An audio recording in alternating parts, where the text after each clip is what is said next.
O último texto dessa coletânea é de um espanhol, nascido em 1970, chamado Paul Preciado. É um filósofo transgênero, destacado por suas contribuições à teoria queer e à filosofia do gênero.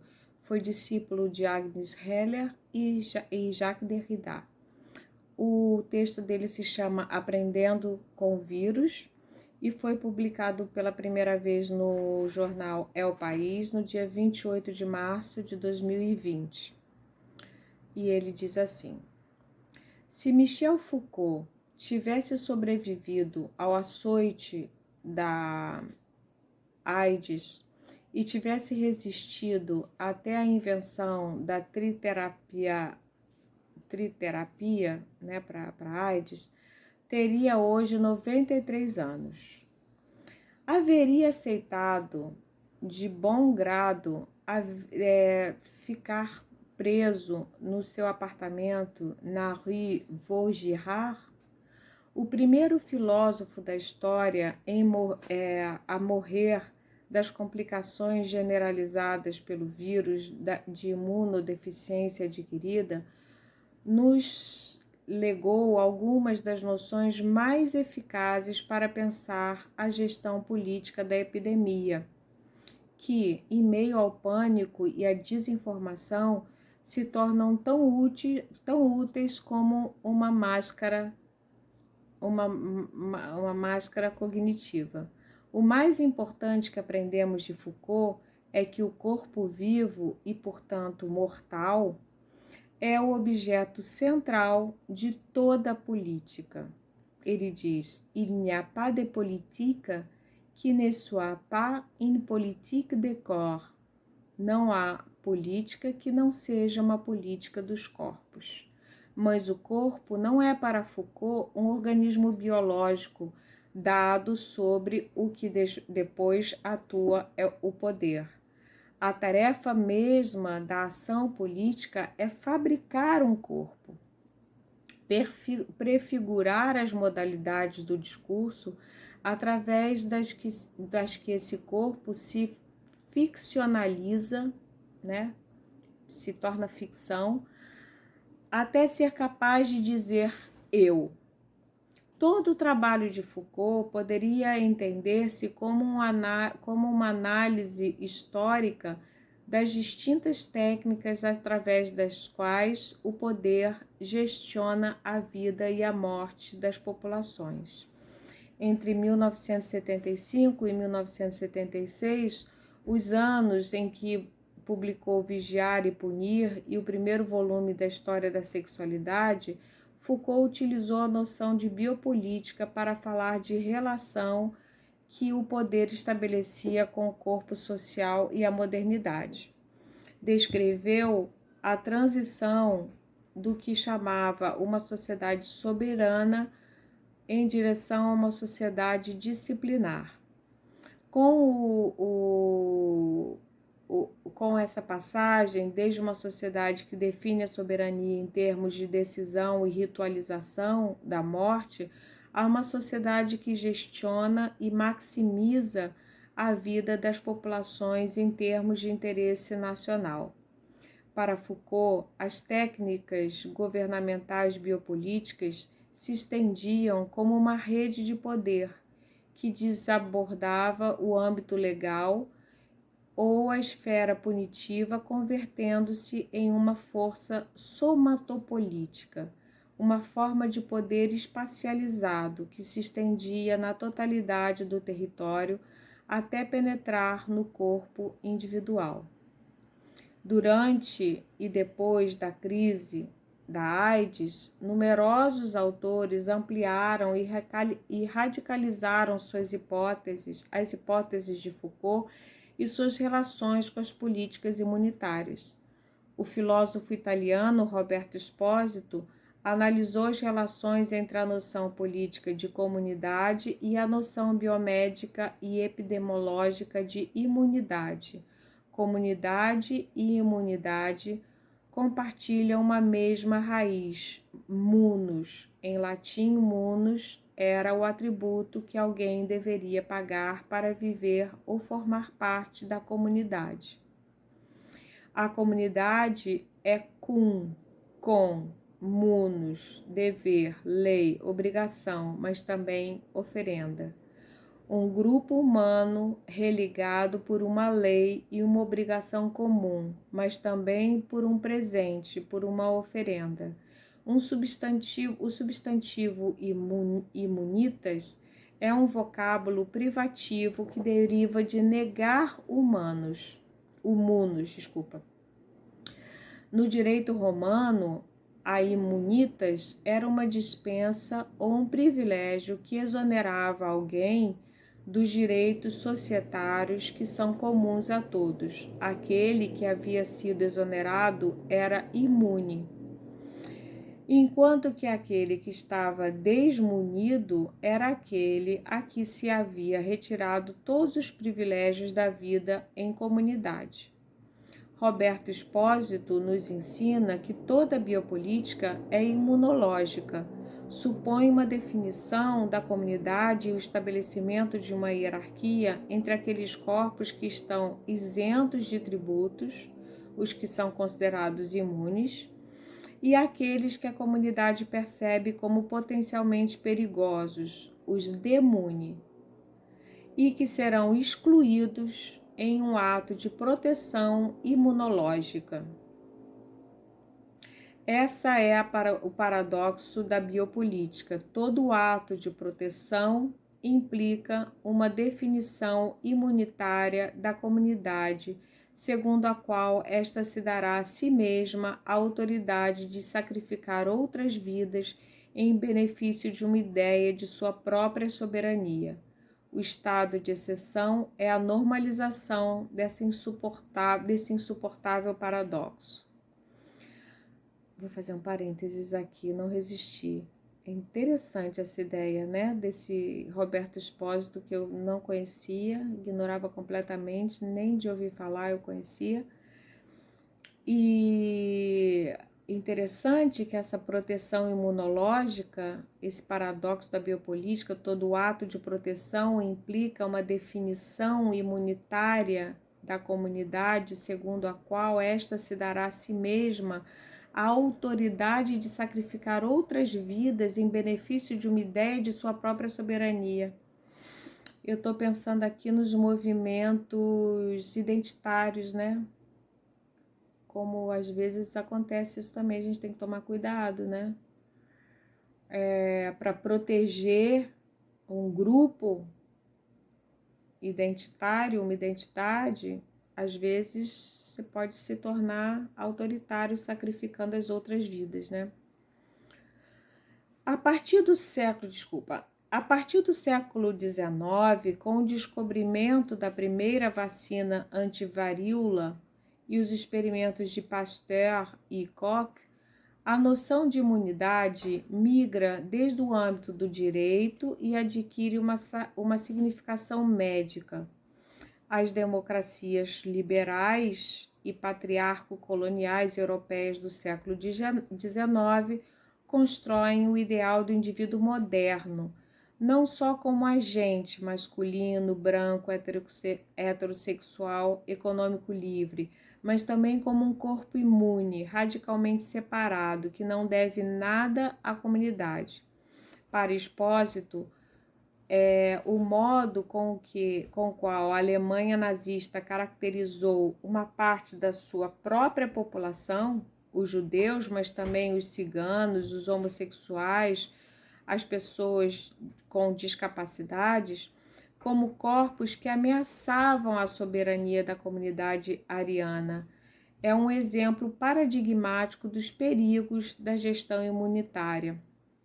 Essa compreensão imunológica da sociedade não acabou com o nazismo, mas sim, ao contrário, a sobrevivido na Europa, legitimando as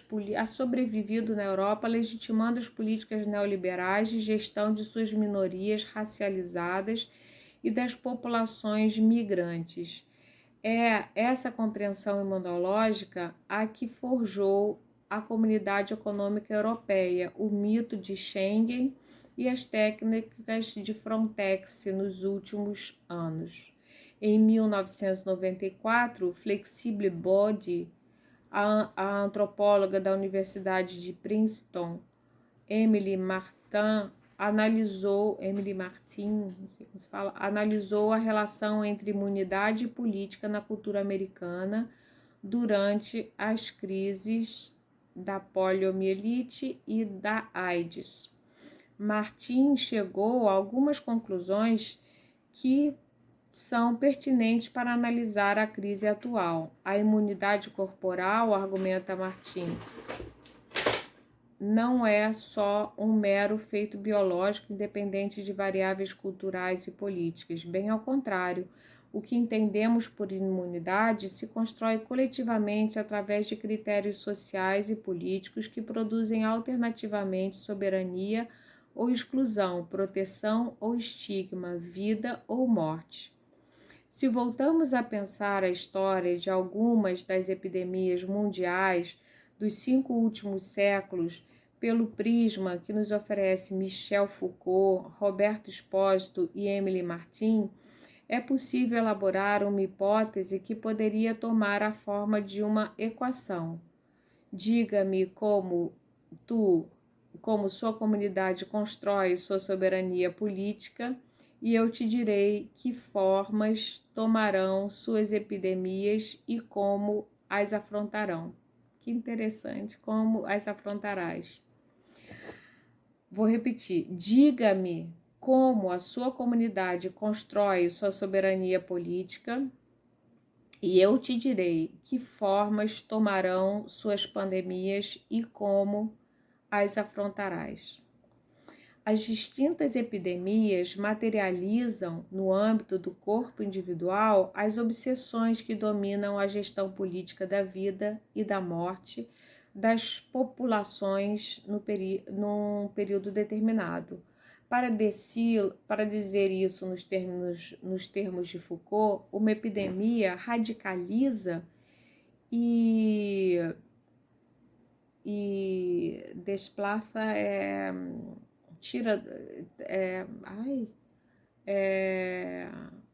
desplaçar transportar, tirar de um lugar para outro, desliza as técnicas biopolíticas que se aplicam ao território nacional até o nível da anatomia política, inscrevendo-as no corpo individual.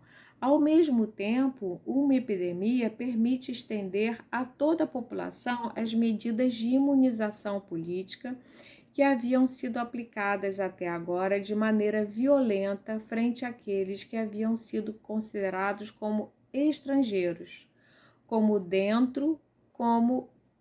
tanto dentro como nos limites do território nacional. A gestão política das epidemias põe em cena a utopia da comunidade e as fantasias imunitárias de uma sociedade, externalizando seus sonhos de onipotência e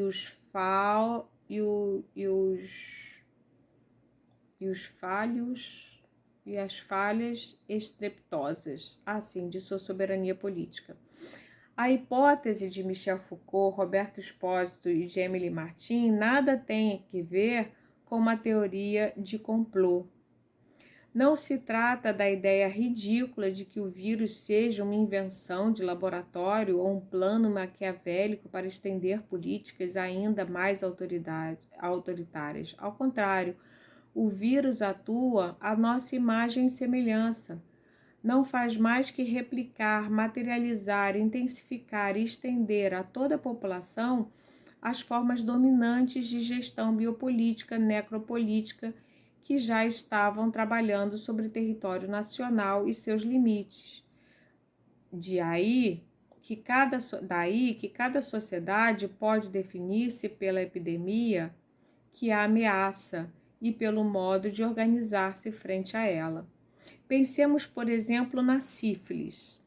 A epidemia golpeou por primeira vez a cidade de Nápoles em 1494. A empresa colonial europeia acabava de começar. A sífilis foi como um pistoletaço de saída e a destruição colonial e das políticas raciais que viriam com ela.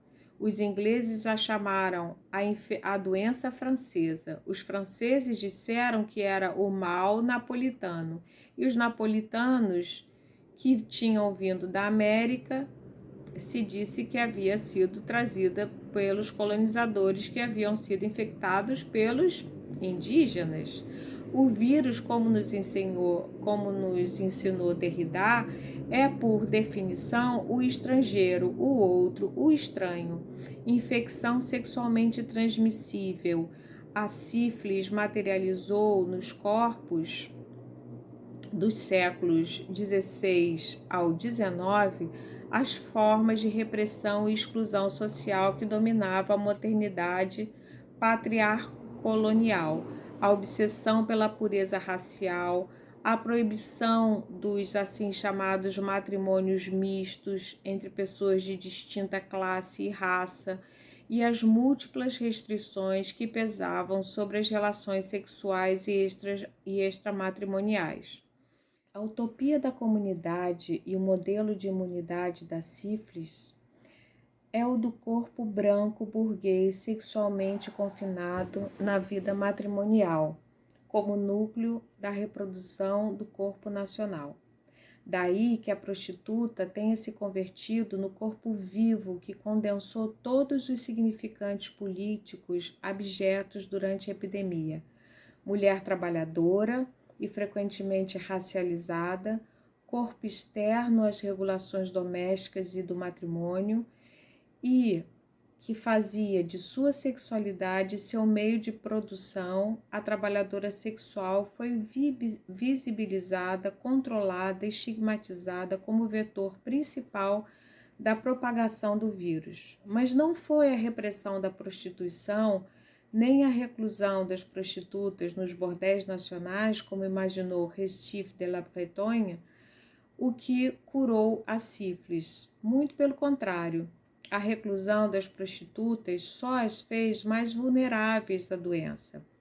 O que curou a sífilis foi a descoberta dos antibióticos, especialmente da penicilina, em 1928. Precisamente um momento de profundas transformações da política sexual na Europa, com os primeiros movimentos de descolonização, o acesso das mulheres brancas ao voto, as primeiras descriminalizações da homossexualidade e uma relativa liberalização da ética matrimonial heterossexual. Meio século depois, a AIDS foi para a sociedade neoliberal heteronormativa do século XX o que a sífilis havia sido para a sociedade industrial e colonial. Os primeiros casos apareceram em 1981, precisamente no momento em que a homossexualidade deixava de ser considerada como uma doença psiquiátrica, depois de que tinha sido objeto de perseguição e discriminação social durante décadas. A primeira fase da epidemia afetou de maneira prioritária o que se nomeou então como os 4 Hs: homossexuais, hookers, que são trabalhadoras ou trabalhadores sexuais, hemofílicos e usuários de heroína, heroinômanos. A AIDS remasterizou e reatualizou a rede de controle sobre o corpo e a sexualidade que havia tecido a sífilis e que a penicilina e os movimentos de descolonização feministas e homossexuais haviam desarticulado e transformado nos anos 60 e 70.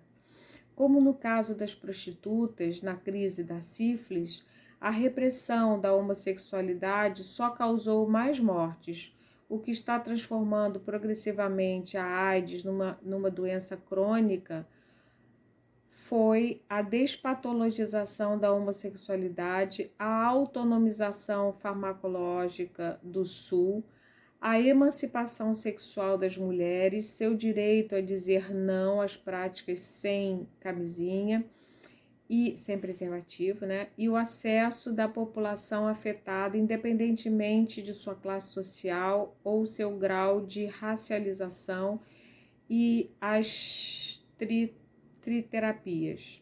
O modelo de comunidade barra imunidade da AIDS tem que ver com a fantasia da soberania sexual masculina, entendida como direito inegociável de penetração, enquanto que todo corpo penetrado sexualmente, homossexual, mulher, toda forma de analidade, é percebido como carente de soberania. Voltemos agora à nossa situação atual.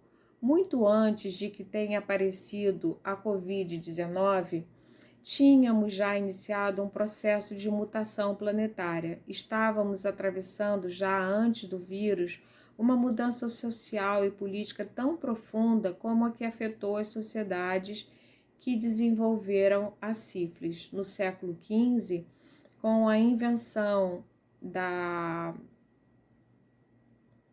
imprensa e a expansão do capitalismo colonial, se passou de uma sociedade oral a uma sociedade escrita, de uma forma de produção feudal a uma forma de produção industrial escravista, e de uma sociedade teocrática a uma sociedade regida por acordos científicos, nos quais as noções de sexo, raça e sexualidade se convertiriam em dispositivos de controle necrobiopolíticos da população. Hoje estamos passando de uma sociedade escrita a uma sociedade ciberoral, de uma sociedade orgânica a uma sociedade digital, de uma economia industrial a uma economia imaterial, de uma forma de controle disciplinar e arquitetônico a formas de controle microprostéticas, e mediático-cibernéticas. Em outros textos, denominei farmacopornográfica o tipo de gestão e produção do corpo e da subjetividade sexual dentro dessa nova configuração política. O corpo e a subjetividade contemporâneos já não são regulados unicamente através de seu passo pelas instituições disciplinares, escolas, fábricas, caserna, hospital, etc. Mas antes e, sobretudo, através de um conjunto de tecnologias biomoleculares, micropostéticas, digitais e de transmissão e de informação. No âmbito da sexualidade, a modificação farmacológica da consciência e do comportamento, a mundialização da pílula anticoncepcional para todas as mulheres, assim como a produção das triterapias e das terapias preventivas da AIDS e o Viagra, são alguns dos índices da gestão biotecnológica. A extensão planetária da internet, a generalização do uso de tecnologias informáticas móveis, o uso da inteligência artificial e dos algoritmos nas análises do Big Data, o intercâmbio de informação a grande velocidade e o desenvolvimento de dispositivos globais de vigilância informática através de satélite, com índices dessa nova gestão semiótico-técnica digital. Se as denominei pornográficas, é em primeiro lugar porque essas técnicas de biovigilância se introduzem dentro do corpo, atravessam a pele, nos penetram, e em segundo lugar porque os dispositivos de biocontrole já não funcionam através da repressão da sexualidade masturbatória ou não, mas através da incitação ao consumo e da produção constante de um prazer regulado e quantificável. Quanto mais consumimos e mais saudáveis estamos, melhor somos controlados. A mutação que está tendo lugar, que está acontecendo agora, poderia ser também a passagem de um regime patriarco colonial e extrativista, de uma sociedade antropocêntrica e de uma política onde uma parte muito pequena da comunidade humana planetária se autoriza a si mesma a levar a cabo práticas de predação universal a uma sociedade capaz de redistribuir energia e soberania, desde uma sociedade de energias fósseis a outra de energias renováveis. Está também em jogo, né, a passagem desde um modelo binário de diferença sexual a um paradigma mais aberto, no qual a morfologia dos órgãos genitais e a capacidade reprodutiva de um corpo não definam sua posição social desde o momento do nascimento, e desde um modelo heteropatriarcal a formas não hierárquicas de reprodução da vida. O que estará no centro do debate durante e depois dessa crise é quais serão as vidas que estaremos dispostos a salvar e quais serão sacrificadas. É no contexto dessa mutação, da transformação dos modos de entender a comunidade, uma comunidade que hoje é a totalidade do planeta, e a imunidade, onde o vírus opera e se converte em estratégia política. Aqui ele tem um subitem que se chama imunidade política da fronteira. O que caracterizou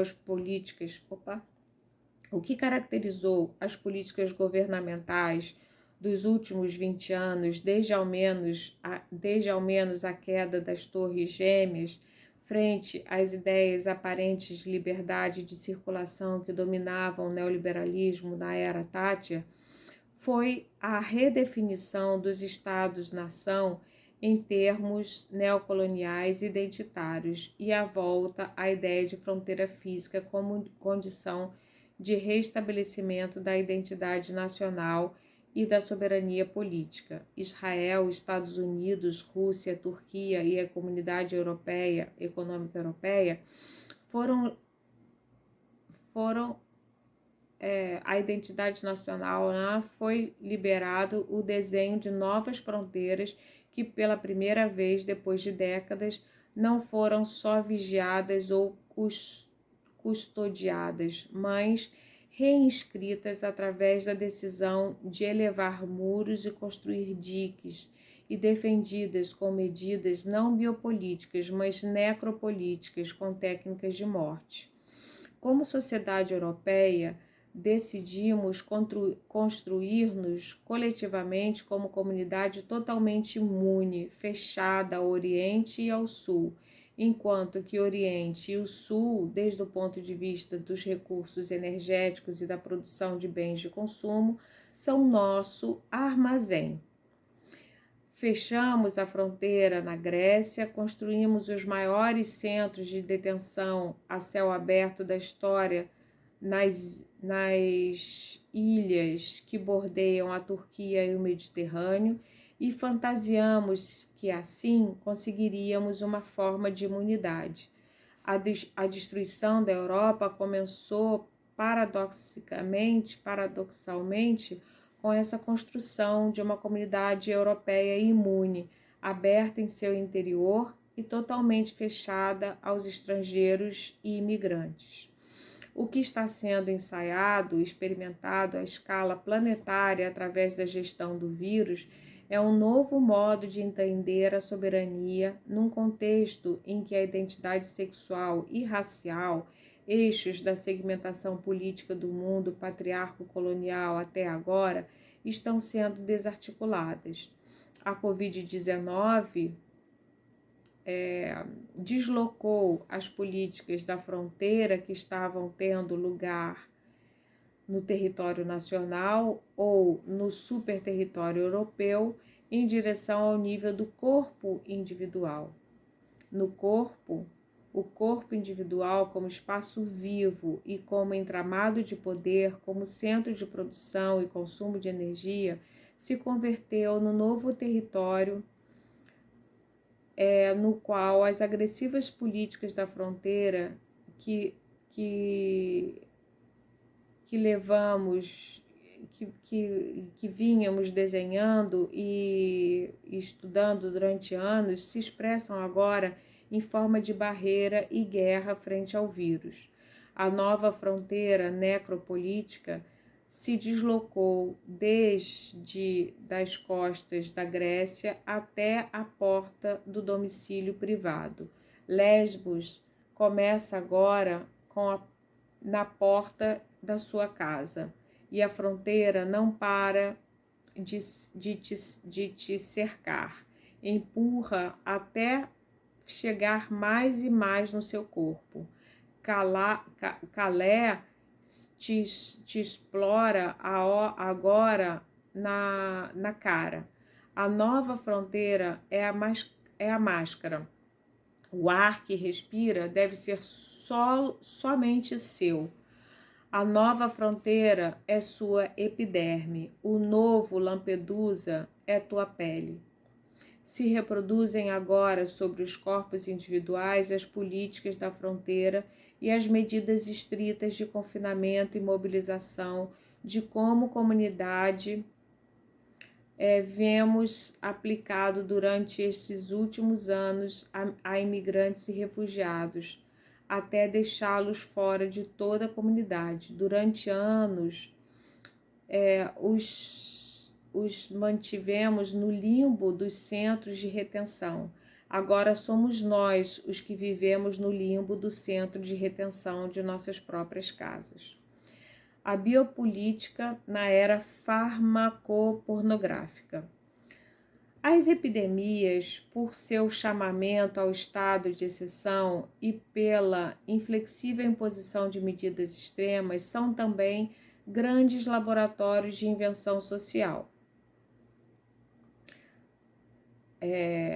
A ocasião de uma reconfiguração em grande escala, das técnicas do corpo e das técnicas do poder. Foucault analisou a passagem da gestão da lepra à gestão da peste como processo através do qual se deslocaram as técnicas disciplinares de especialização do poder da modernidade. Se a lepra havia sido confrontada através de medidas estritamente necropolíticas que excluíam o leproso, condenando-o não só à morte, ao menos à vida fora da comunidade, a reação frente à epidemia da peste inventa a gestão disciplinária e suas formas de inclusão excludente, segmentação estrita da cidade, confinamento de cada corpo em cada casa. As distintas estratégias dos distintos países que os distintos países tomaram frente à extensão da Covid-19 mostram dois tipos de tecnologias biopolíticas totalmente distintas. A primeira, em funcionamento sobretudo na Itália, Espanha e França, aplica medidas estritamente disciplinares que não são, em muitos sentidos, muito distintas das que se utilizaram contra a peste. Se trata do confinamento domiciliar da totalidade da população. Vale a pena reler o capítulo sobre a gestão da peste na Europa, de vigiar e punir, para dar-se conta das políticas francesas de gestão da Covid-19, para se dar conta de que as políticas francesas de gestão da Covid-19 não mudaram muito desde então. Aqui funciona a lógica da fronteira arquitetônica e o tratamento dos casos de infecção dentro dos enclaves hospitalários clássicos. Essa técnica não demonstrou ainda provas de eficácia total. A segunda estratégia posta em marcha pela Coreia do Sul, Taiwan, Singapura, Hong Kong, Japão e Israel supõe a passagem das técnicas disciplinares e de controle arquitetônico modernas a técnicas farmacopornográficas de biovigilância. Aqui a ênfase está posta na detenção individual do vírus através da multiplicação dos testes e da vigilância digital constante e estrita dos doentes através de seus dispositivos informáticos móveis. Os telefones móveis, os celulares, né? E os cartões de crédito se convertem aqui em instrumentos de vigilância que permitem traçar os movimentos do corpo individual. Não necessitamos braceletes biométricos, biométricos. O celular se converteu no melhor bracelete. O bracelete que seriam aquelas tornozeleira, né? Que a gente chama tornozeleira. A gente não precisa de tornozeleiras biométricas. O celular se transformou na melhor tornozeleira. Ninguém se separa dele nem para dormir. Uma aplicação de GPS informa a polícia os movimentos de qualquer corpo suspeito. A temperatura e o movimento de um corpo individual são monitorados através das tecnologias móveis e observados em tempo real pelo olho digital de um Estado ciberautoritário, para o qual a comunidade é uma comunidade de ciberusuários, e a soberania é, sobretudo, transparência digital e gestão de Big Data.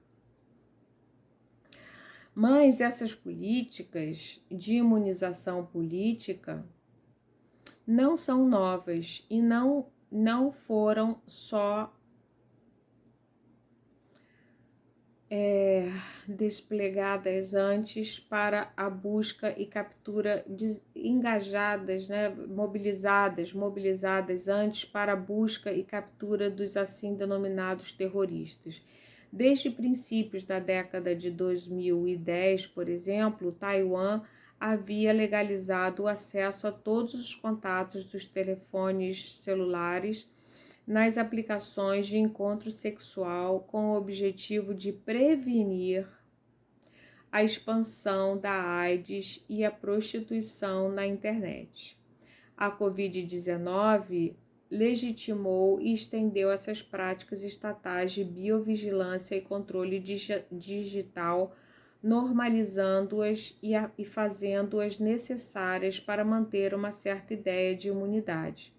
Entretanto, os mesmos estados que implementam medidas de vigilância digital extrema não se colocam, todavia, não pensam, não passa pela cabeça deles, entretanto, proibir o tráfico e o consumo de animais selvagens, nem a produção industrial de aves e mamíferos, nem a redução das emissões de CO2. O que aumentou não é a imunidade do corpo social, mas sim a tolerância cidadã frente ao controle cibernético estatal e corporativo. A gestão política da Covid-19 como forma de administração da vida e da morte desenha os contornos de uma nova subjetividade. O que se terá inventado depois da crise é uma nova utopia da comunidade imune e uma nova forma de controle do corpo. O sujeito do técnico-patriarca neoliberal que a Covid-19 fabrica não tem pele, é intocável, não tem mãos. Não intercambia, não troca bens físicos, nem toca moedas, paga com cartão de crédito, não tem lábios, não tem língua, não fala diretamente, deixa uma mensagem de voz, não se reúne nem se coletiviza, é radicalmente indivíduo, não tem rosto, tem máscara, só corpo orgânico se oculta para poder existir atrás de uma série indefinida de mediações semiotécnicas, uma série de próteses cibernéticas que lhe servem de máscara. a máscara da direção do correio do endereço do correio eletrônico, a máscara da conta do Facebook, a máscara do Instagram. Não é um agente físico, mas um consumidor digital, um teleprodutor. É um código, um pixel, uma conta bancária, uma porta com um nome, um domicílio ao qual a Amazon pode enviar seus pedidos. A prisão branda. Bem-vindo à telerepública de sua casa. Um dos deslocamentos centrais das técnicas biopolíticas farmacopornográficas que caracterizam a crise da Covid-19 é o domicílio pessoal e não as instituições tradicionais de encerramento de reclusão, né? Os presídios, normalmente normalização, hospital, fábrica, prisão, colégio. Aparece agora como novo centro de produção, consumo e controle biopolítico. Já não se trata somente de que a casa seja o lugar de fechamento do corpo, como era o caso da gestão da peste, da peste. O domicílio pessoal se converteu agora no centro da economia do teleconsumo e da teleprodução. O espaço doméstico existe agora como um ponto no espaço cibervigiado, um lugar identificável em um mapa Google, uma casinha reconhecível por um drone, né? Se eu me interessei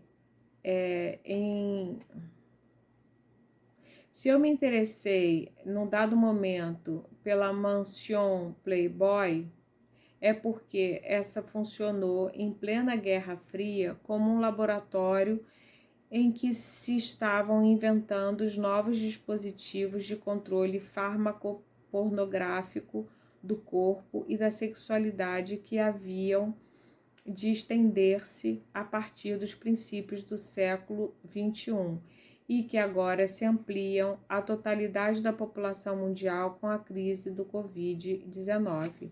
Como fiz minha pesquisa sobre Playboy, me chamou a atenção o fato de que Hugh Hefner, um dos homens mais ricos do mundo, eu devo ter lido errado, não sei se pronunciar,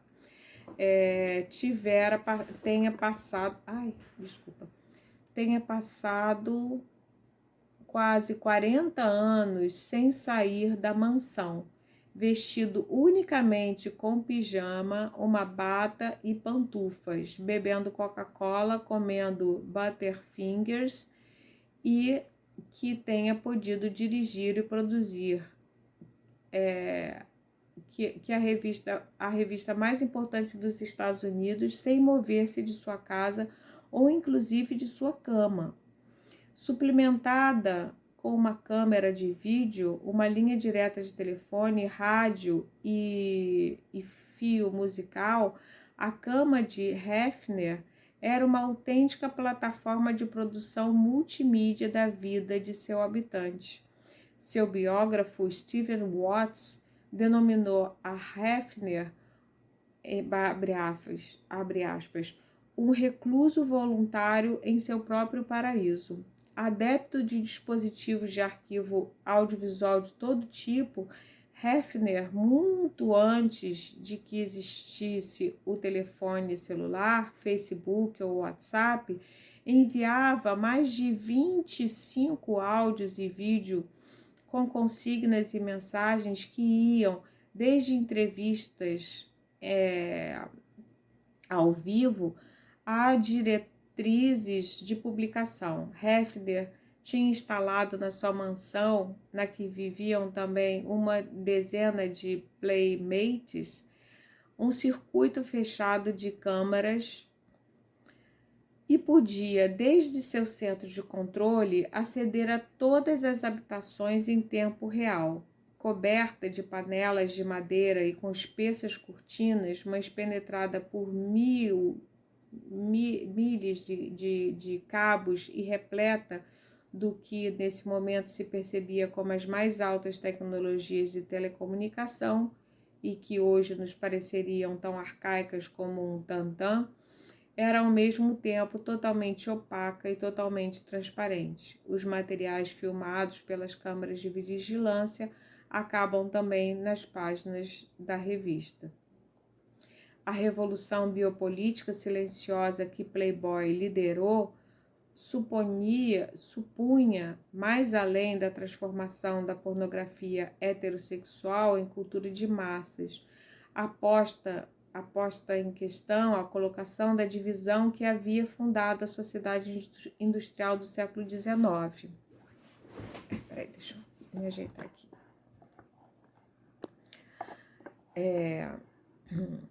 A revolução biopolítica silenciosa que a Playboy liderou supunha, mais além da transformação da pornografia heterossexual numa cultura de massas, a posta em questão da divisão que havia fundado a sociedade industrial do século XIX.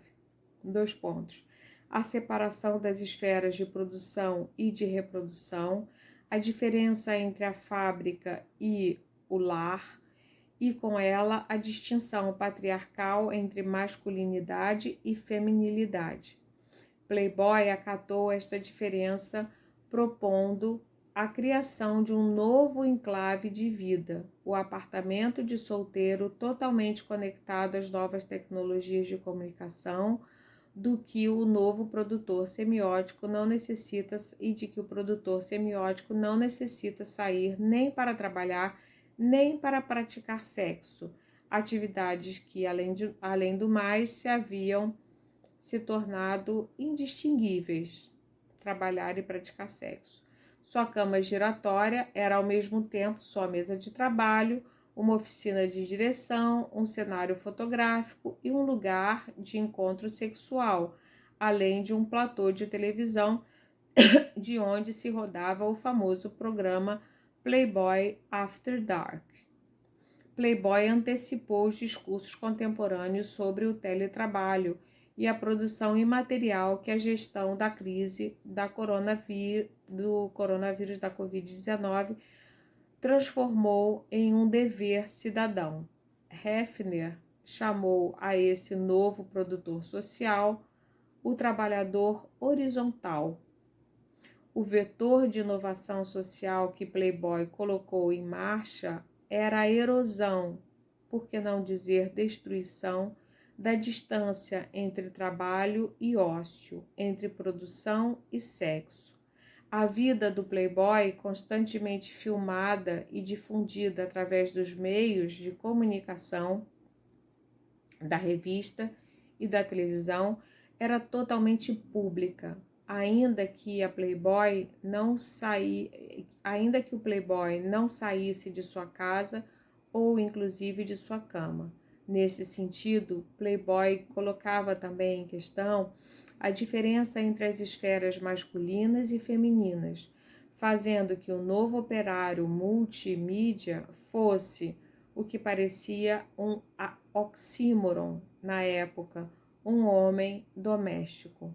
O biógrafo de Hefner nos lembra que o isolamento produtivo necessitava um suporte químico. Hefner era um grande consumidor de dexedrina, uma anfetamina que eliminava o cansaço e o sono.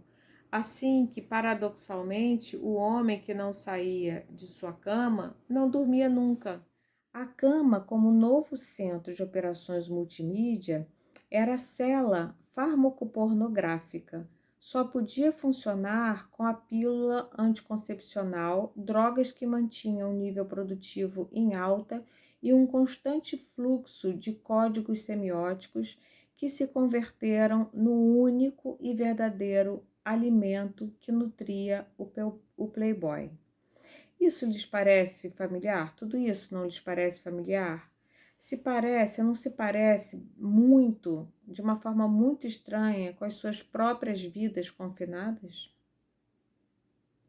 Recordemos agora as consignas do presidente francês Emmanuel Macron: estamos em guerra, não saiam de casa e teletrabalhem. As medidas biopolíticas de gestão do contágio impostas frente ao coronavírus fizeram que cada um de nós nos transformássemos num trabalhador horizontal mais ou menos playboyesco. O espaço doméstico de qualquer um de nós está hoje 10.000 vezes mais tecnificado do que estava a cama giratória de Hefner em 1968. Os dispositivos de teletrabalho e telecontrole estão agora na palma de nossa mão. Em Vigiar e Punir, Michel Foucault analisou as celas religiosas de fechamento unipessoal como autênticos vetores que serviram para modelizar a passagem das técnicas soberanas e sangrentas de controle do corpo e da subjetividade anteriores ao século XVIII até as arquiteturas disciplinares e os dispositivos de fechamento, de encerramento, como novas técnicas de gestão da totalidade da população. As arquiteturas disciplinares foram versões secularizadas das células monacales, nas que se gesta por primeira vez o indivíduo moderno, como alma encerrada em um corpo, fechada em um corpo, um espírito leitor capaz de ler as consignas do Estado. Quando o escritor Tom Wolfe visitou a Hefner, disse que esse vivia em uma prisão tão branda como o coração de uma alcachofra. Poderíamos dizer que a mansão Playboy e a cama giratória de Hefner, convertidos em objeto de consumo pop, funcionaram durante a Guerra Fria como espaços de transição em que se inventa o novo sujeito prostético, ultraconectado e as novas formas de consumo e controle farmacopornográficas e de biovigilância que dominam a sociedade contemporânea. Esta mutação se estendeu e ampliou mais durante a gestão da crise da Covid-19. Nossas máquinas portáteis de telecomunicação são nossos novos cárceres e nossos interiores domésticos se converteram na prisão branda e ultra conectada do futuro. Mutação e submissão. Mães, tudo isso pode ser uma má notícia ou uma grande oportunidade. É precisamente porque nossos corpos são os novos enclaves do biopoder e nossos apartamentos, as novas células de biovigilância, que se torna mais urgente do que nunca inventar novas estratégias de emancipação cognitiva e de resistência e poner e colocar em marcha novos processos antagonistas. Contrariamente ao que se poderia imaginar, nossa saúde não virá da imposição de fronteiras ou da separação, mas de uma nova compreensão da comunidade com todos os seres vivos, de um novo equilíbrio com outros seres vivos do planeta.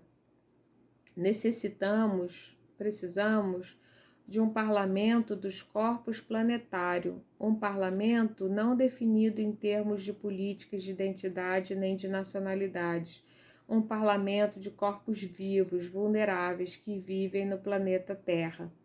O evento Covid-19 e suas consequências nos chamam a liberar-nos de uma vez por todas da violência com a que temos definido nossa imunidade social. A cura e a recuperação não podem ser um simples gesto imunológico negativo de retirada do social, do fechamento da comunidade. A cura e o cuidado só podem surgir de um processo de transformação política.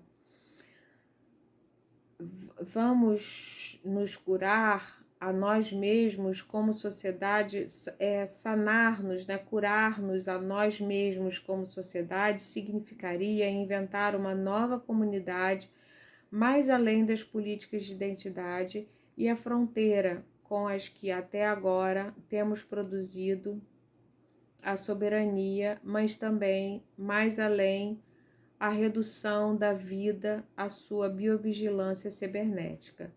Continuar com vida, manter-nos vivos como planeta frente ao vírus, mas também frente ao que possa suceder, significa colocar em marcha formas estruturais de cooperação planetária. Como o vírus muda, se queremos resistir à submissão, nós também devemos mudar. É necessário passar de uma mutação forçada a uma mutação deliberada. Devemos nos reapropriar criticamente das técnicas de biopolíticas e de seus dispositivos farmacopornográficos. Em primeiro lugar, é imperativo mudar a relação de nossos corpos com as máquinas de biovigilância e biocontrole. Esses não são simplesmente dispositivos de comunicação. Temos que aprender coletivamente a alterá-los, mas também é preciso desalinharmos-nos. Os governos chamam o isolamento e chamam ao isolamento, convidam, né, invocam ao isolamento e ao teletrabalho. Nós sabemos que chamam à descoletivização e ao telecontrole. Utilizemos o tempo e a força desse isolamento para estudar as tradições de luta e resistência minoritárias que nos ajudaram a sobreviver até aqui. Apaguemos os aparelhos celulares, desconectemos a internet, façamos o grande blackout frente aos satélites que nos vigiam e imaginemos juntos na revolução que vem. E se acabou o livro. Obrigada, você que chegou até aqui.